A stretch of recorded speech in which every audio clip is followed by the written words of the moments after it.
nous fêtons le 220e anniversaire de la naissance de Franz Schubert et les 80 ans du compositeur minimaliste Philip Glass. À cette occasion, le Collège des Bernardins propose une mise en regard de ces deux grandes figures de la musique avec une double intégrale de leur quatuor à cordes. Pour nous, cette année est une année charnière. Il s'agit des 30 années d'existence de notre quatuor Manfred. Ce qui fait sens par rapport à cette intégrale Schubert, c'est que régulièrement, nous avons souhaité travailler dans la totalité les auteurs.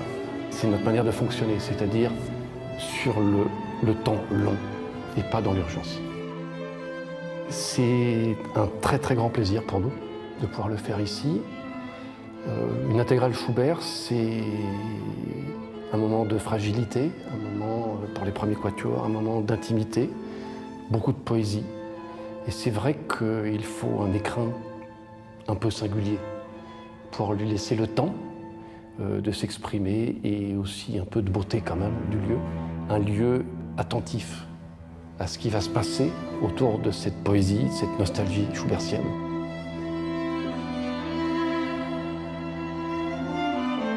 Philip Glass est un des grands maîtres américains. Il est né en 1937 et il a la particularité d'avoir le même anniversaire que Franz Schubert, c'est-à-dire le 31 janvier, donc 1937. Ils ont donc 140 ans d'écart.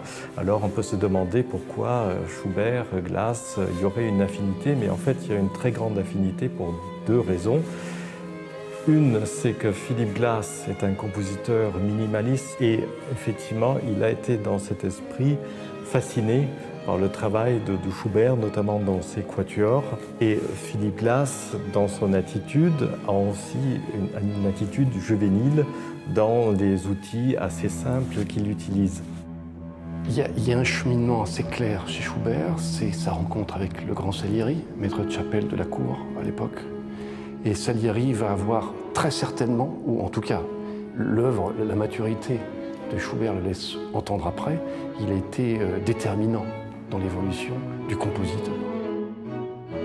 Petit à petit, il va découvrir la puissance de cette formation unique de violon, d'alto violoncelle, du quatuor à cordes. Et sa personnalité de compositeur de quatuor apparaît, transparaît d'une œuvre à l'autre, d'une saison à l'autre, avec une date charnière, 1814, où là, on sent qu'il a compris les enjeux et les possibles de cette formation extraordinaire.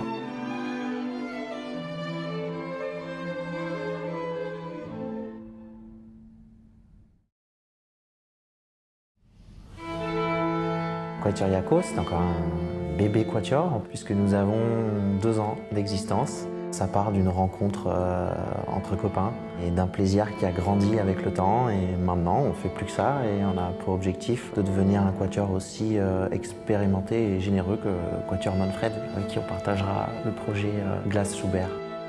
Cette fascination pour Schubert et pour le quatuor à cordes, on la retrouve dans toute son œuvre. Glass est évidemment connu pour ses opéras, pour ses musiques de films.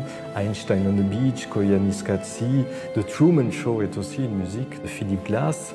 Mais en fait, tout au long de son œuvre et partout, dans ses opéras et dans ses œuvres symphoniques et dans ses autres, il y a des quatuors à cordes qui sont vraiment présents. Et en plus de cela, il a construit 7 quatuors à cordes, à l'image effectivement des grands quatuors de l'histoire et qu'on va présenter dans l'intégralité au cours de ce cycle. Les quatuors de Philip Glass ont aussi connu une évolution. Les premiers n'ont pas la même facture que les derniers. Les derniers sont plus longs, ils sont plus compliqués à mettre en place, même si les premiers, malgré leur apparence facile, sont quand même difficiles pour les musiciens qui doivent se repérer avec les nombreuses répétitions. Je dirais que la difficulté n'est pas technique, vu que le matériel utilisé est assez simple dans sa musique. Ce qui va être plus compliqué, c'est de se mettre dans un état où on n'est pas affecté par la répétition, de se mettre dans une sorte d'énergie où le temps pourrait se dérouler comme ça à l'infini, sans début, sans fin et sans fatigue. En rentrant pour la première fois au Collège des Bernardins, super impression, on voit toutes ces colonnes à l'entrée, c'est fou. Je pense qu'elle va être un très bon endroit pour partager cette intégrale Schubert et Glass.